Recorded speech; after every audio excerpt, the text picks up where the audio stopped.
The 2026 wide receiver class is top heavy, but there's a lot of depth behind them, a lot of exciting players, and Amir and I have compiled our top 10 wide receiver list, as well as plenty of honorable mentions. As always, get in the comments section below and let us know your favorite receivers in this year's class.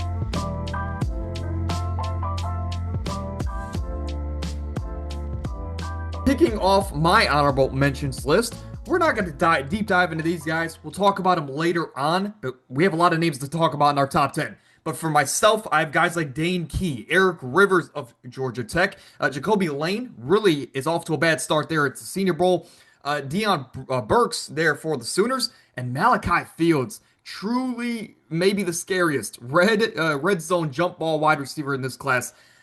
He's unstoppable in that painted area. Now, Amir, you have Malachi Fields on your list as well, but you also have some guys that have been killing it at Senior Bowl weekend.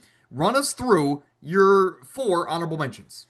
So, my first two honorable mentions, there are two guys that are legit prospects. The bottom two, they're more so just like hidden gems. Guys I thought it'd be fun to include on this list. But to start off with Malachi Fields, I think he's the best jump ball guy in the draft.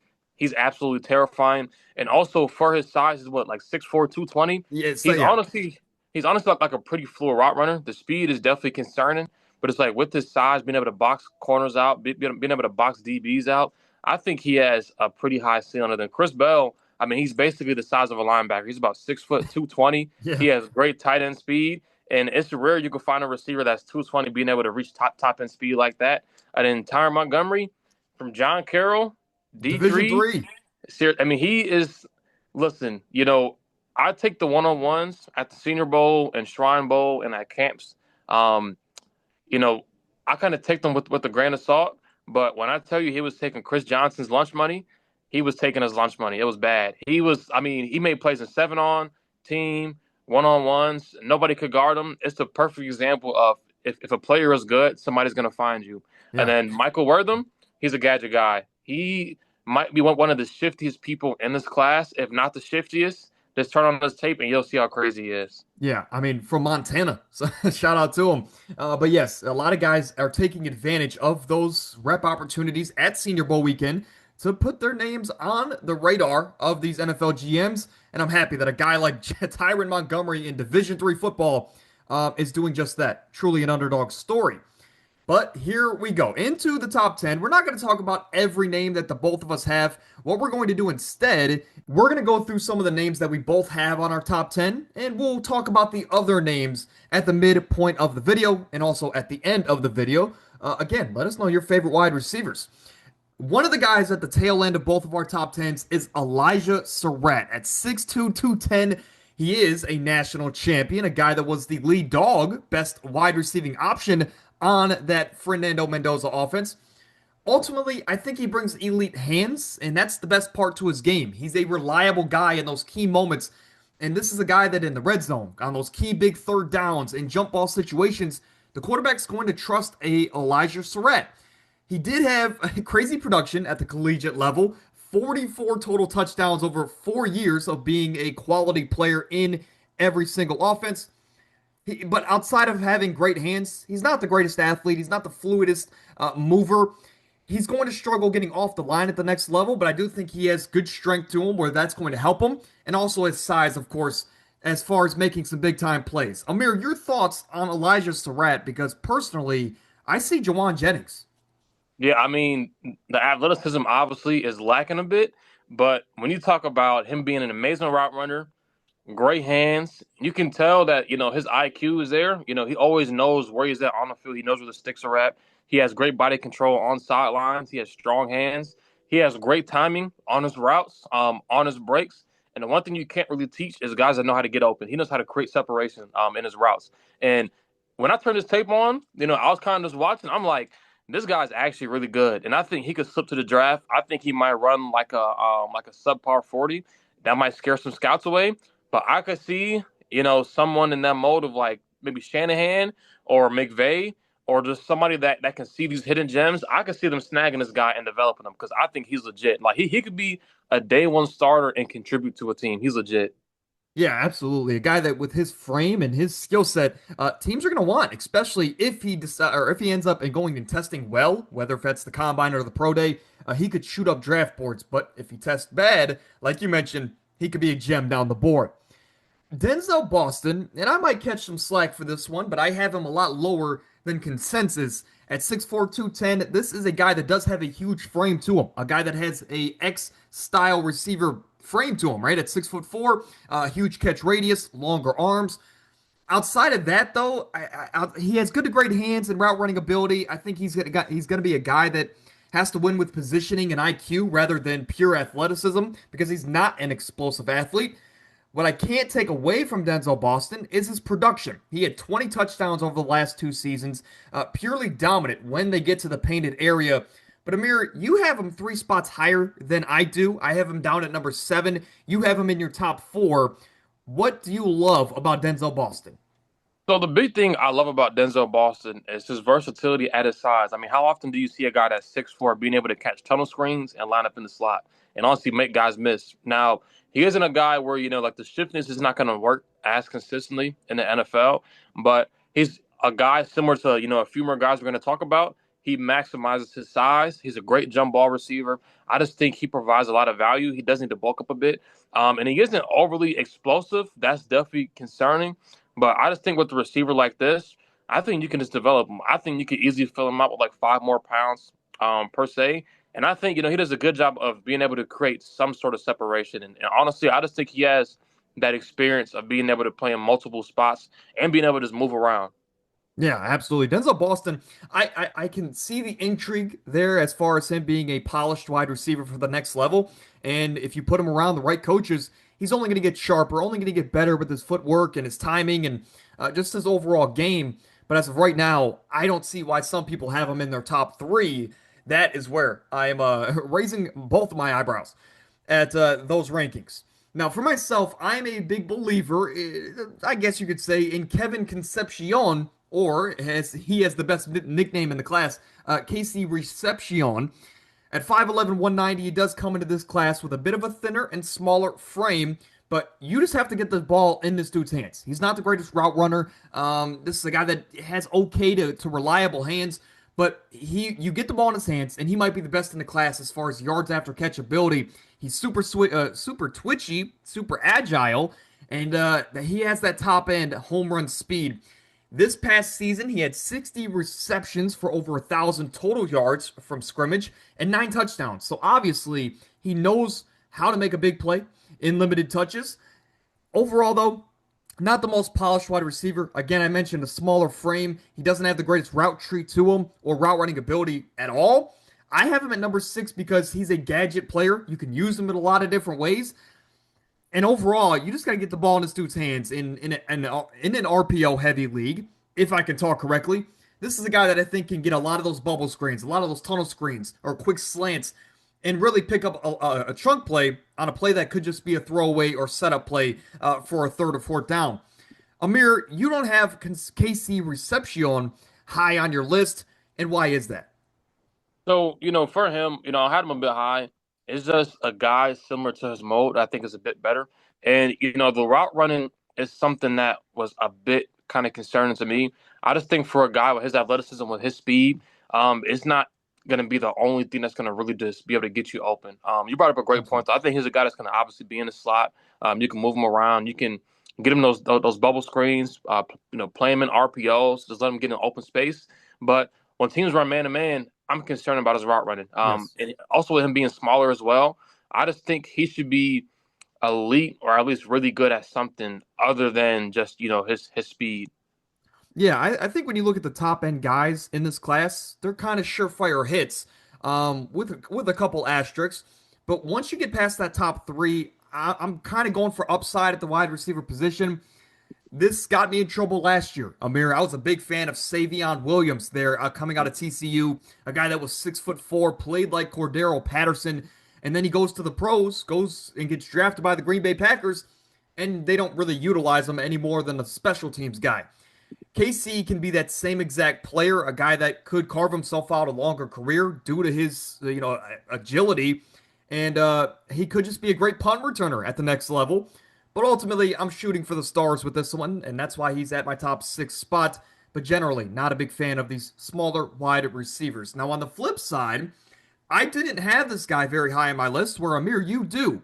Chris Brazelle II, out of Tennessee. Yuck. But at 6'5", 200, he has a bigger frame to him. And this is a guy that I would classify as just a speedy vertical threat.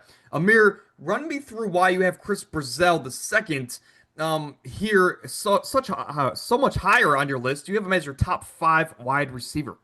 So for Chris Brazelle, I had him even higher, but I moved him down a slot. But he's 6'5", and he moves like he's about 3-4 inches shorter.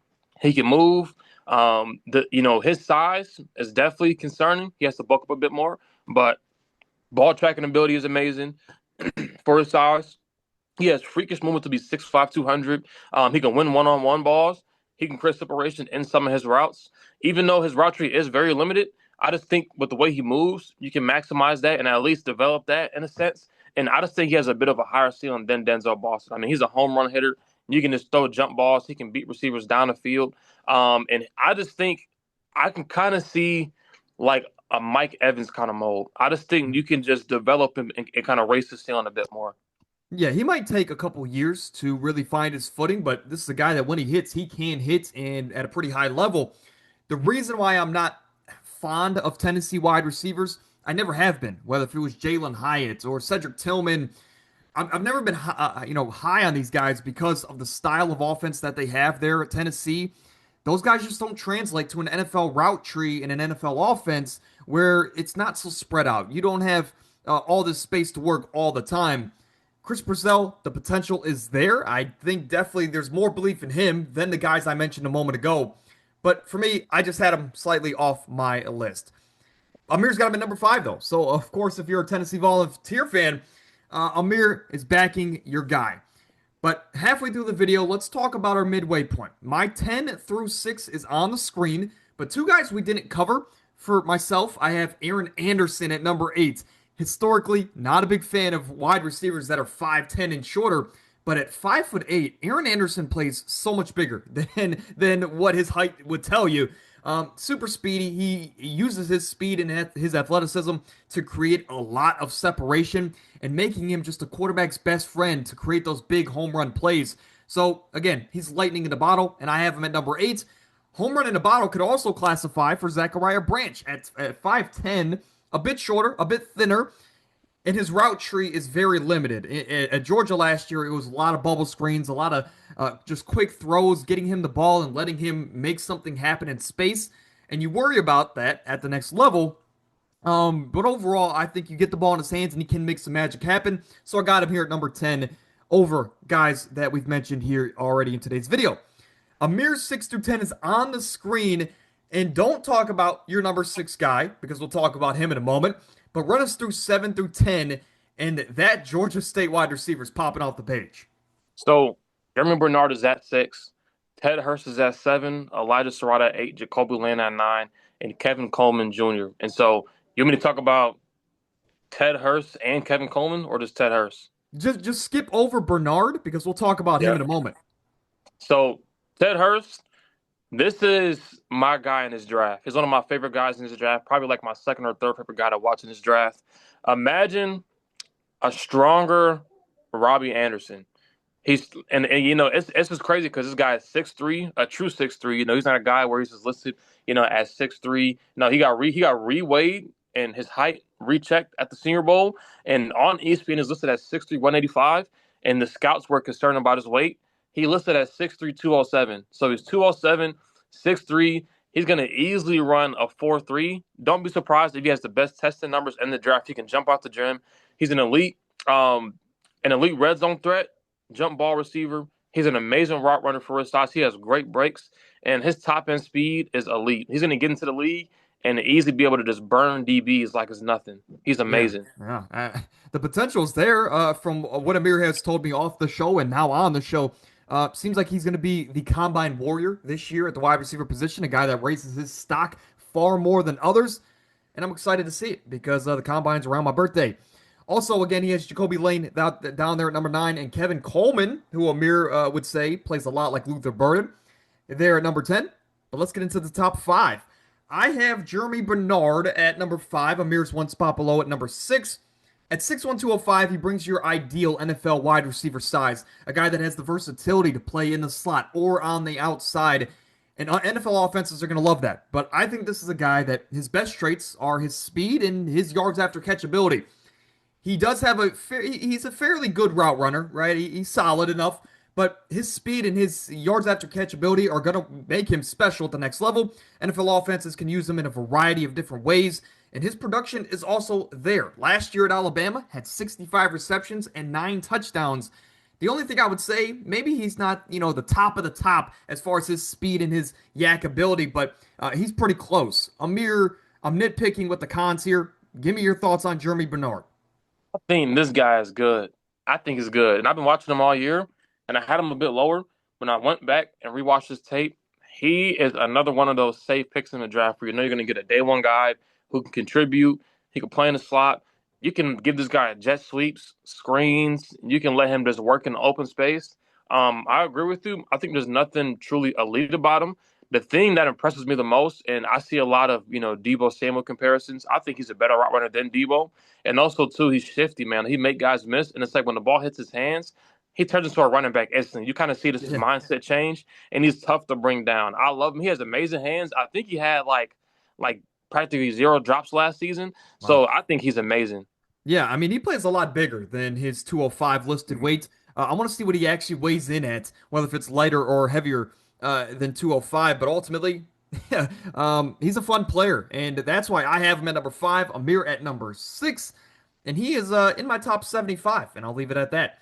Now, at number 4, I might get flamed for this in the comments, Amir. I might be called crazy, but I'm gonna take a long shot here. Chase Roberts at 6'4", 210 to me is a top 4 wide receiver in this class, and he is a top 50 player on my overall big board. Not only does he bring that ideal great size with a huge frame, but I overall have him graded as the best route runner I've seen since Jackson Smith and Jigba. I think they're on the same level as route runner, which means he's a great separator. He's going to create a lot of space for his quarterback. He's smart in space, so he knows when to sit in zone. And over the last 2 years, the production's been there as well. He's had 50 or more receptions on 2 very good years in this BYU offense. It's a cop-out answer. It's a cop-out comparison, but I think he is really just a taller Cooper Kupp. And as the name of the channel would suggest, he is a coach's favorite. He's a guy that you would let date your daughter. First in, last out kind of a guy. Chase Roberts, Amir, I have him at number 4. Am I too overzealous on the potential of Chase Roberts? So, obviously, I think 4 is high, but at the same time, he's legit. And, when you put his name on the screen, actually, it's crazy. I was looking at Draft Buzz, and I saw his name there. He was, right in that range with Ted Hurst. And so I went and watched him, and I saw him in the Shrine Bowl. For his size, his route running is amazing. I mean, he's 6'4".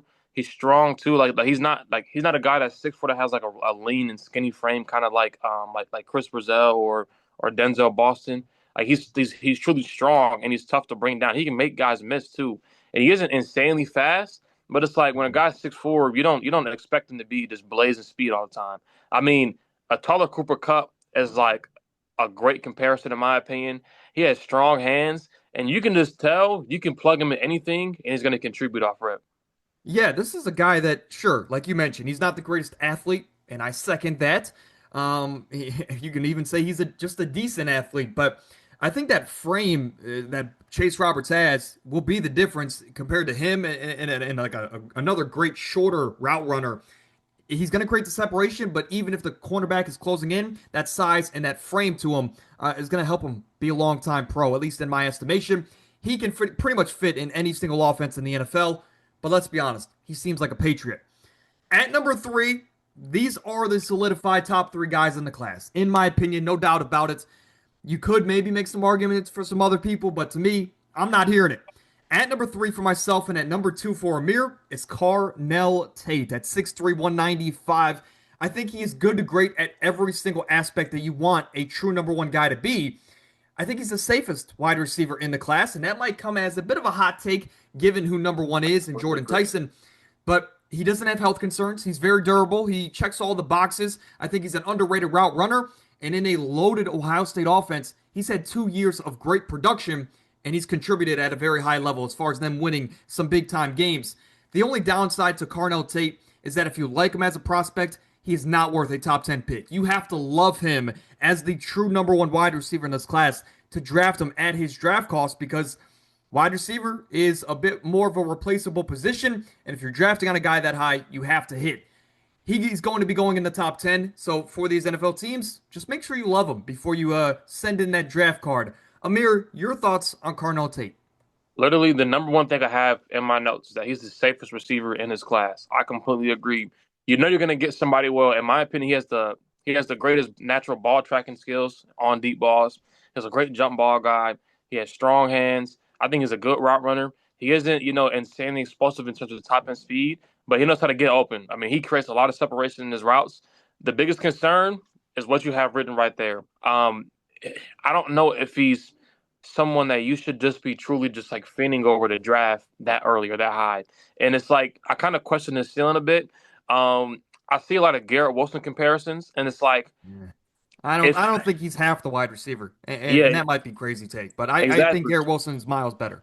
Exactly. And it's like, even if you draft Garrett Wilson, is Garrett Wilson worth like a top five pick? I mean, he's good, but it's like, even if he's like around that tier receiver, I don't even know if it's worth the high, but I think it's good. He's 6'3". And it's crazy because, like, on film, he doesn't really look 6'3", but he's 6'3", and being able to move like that with those great ball skills, I think he's easily the safest receiver. And the biggest reason why also is he has no injury concerns whatsoever. Yes. Yeah, absolutely. And that's why I had him as the safest guy in the class, because he brings the ideal height, the frame, all the traits that you look for, and there's no really injury history there, like you just mentioned. But overall, top three for both of us, and that is going to be flip flop with this guy. Makai Lemon is my favorite personal wide receiver in the class. I want to root for him more than a lot of other people. And he's just a dog, man. I think he brings that Amon-Ra St. Brown, edge to him, that dog mentality. But overall on the field, he's an elite separator. He is up there with Chase Roberts and JSN as some of the best route runners I've ever seen. And at 5'11", he does bring you deceptive speed. This is a guy that, he's kind of twitchy at times, but when he gets going, right? If you get him a screen and he catches his stride, I think he's more of a long distance runner, is what I'm trying to get at here, where all of a sudden you could be neck and neck with him, but he can pull away there as he is running towards the end zone. The production is there, maybe more so than any wide receiver in this class. Last year alone, in a subpar USC offense, he had 80 receptions for 1,100 yards and 11 touchdowns. So despite being a bit shorter and thinner, he's elite pretty much everywhere on the field. Honestly, I saw him as a Tyler Lockett, a guy that is not the biggest, the strongest, the fastest, but he is steady, and he's going to carve himself out a longer career. Just imagine, like, you see what Khalil Shakir is doing in that Buffalo offense. Now imagine a better version of that. I think Makai Lemon, his floor is Khalil Shakir. His ceiling can be at the prime of a Doug Baldwin and or a Tyler Lockett kind of a receiver, where they could be true game changers in any offense. Amir, outside of the smaller frame and the fact that he's probably limited to being a slot receiver, your thoughts on Makai Lemon? He's good, and even though he's limited in the slot and he's 5'11" and has that small frame, I mean, he wins some crazy jump balls. I'm actually looking at these stats right here. It says, you know, as a junior, he went 10 for 15 on contested catches. If you're 5'11" with small arms, winning 10 out of 15 contested catches, that's nuts. And also, too, he only has 3 drops out of 175 targets from the past 2 years. I mean, that's crazy. I mean, he does not drop passes. He has great ball tracking skills, a wonderful route runner, and I agree with you. I think at worst, he's going to be like a Khalil Shakir. I mean, Khalil Shakir is consistently averaging, the past 2 years about 800 yards a season. I think he can easily eclipse that. I think if you draft him, you can give him the ball quick. You can give him the ball in open space. He's going to find soft spots and zones. I think he's amazing.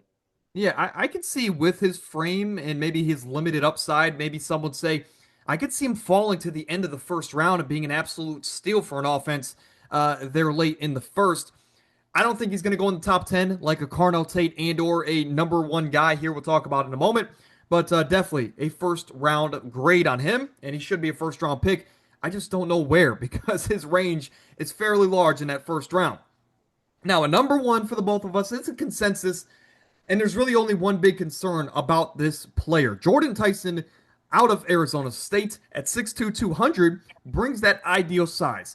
but he's simply special when he's healthy. When he's on the field, he's a game changer. He is an offensive focal point. You can run and rely an entire offense on the back of number zero.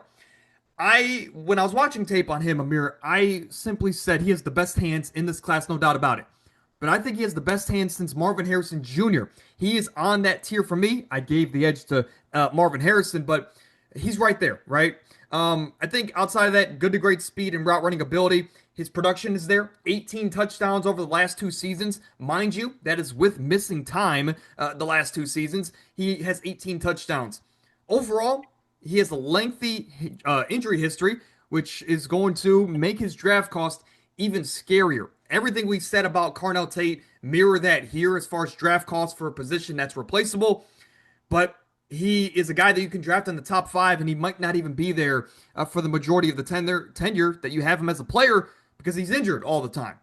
Amir, your thoughts on Jordyn Tyson? I have him as a top 5 player in this class. I think he's easily a top tier player. The injuries is what made me almost move him to 2. I mean, this is a guy, and he missed the entire 23 season. He completely blew his knee out. I think he tore his ACL, MCL, and PCL. In 24, he missed that season. He broke his collarbone. And then in 25, he had a hamstring injury that lingered all season.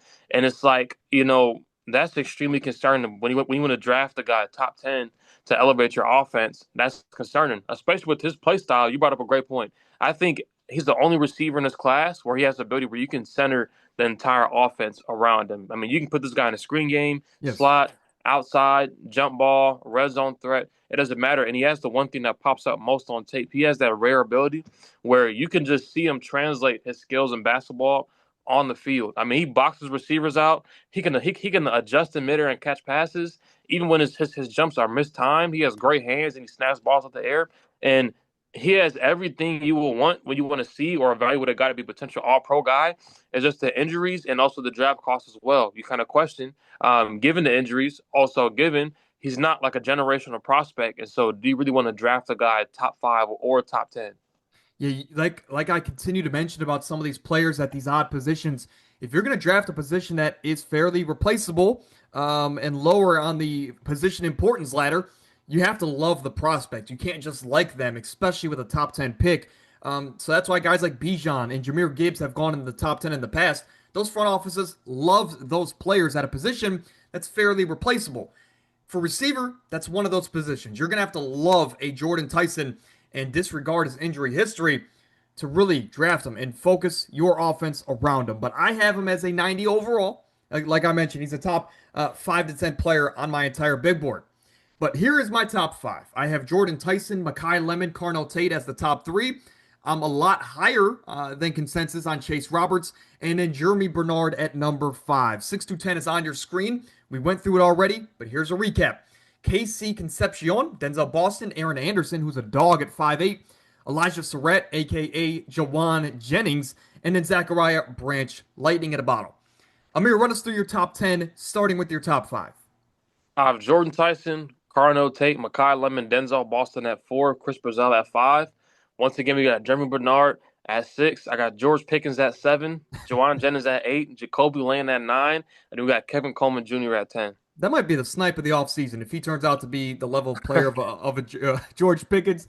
Does he have all the attitude issues like George Pickens? I mean, this dude hasn't had no issues. And the biggest thing that stood out to me also, to kind of go off topic here, I mean, he put up back-to-back 1,000-yard seasons, and Georgia State, they literally had quarterback issues, and they literally had, it's Georgia State. What do you expect? Exactly. I mean, they've had 4 different starting quarterbacks the past 2 years, and he still put up back-to-back 1,000-yard seasons. But ladies and gentlemen, that is our top 10 wide receiver list, as well as a ton of honorable mentions. But now it's your turn.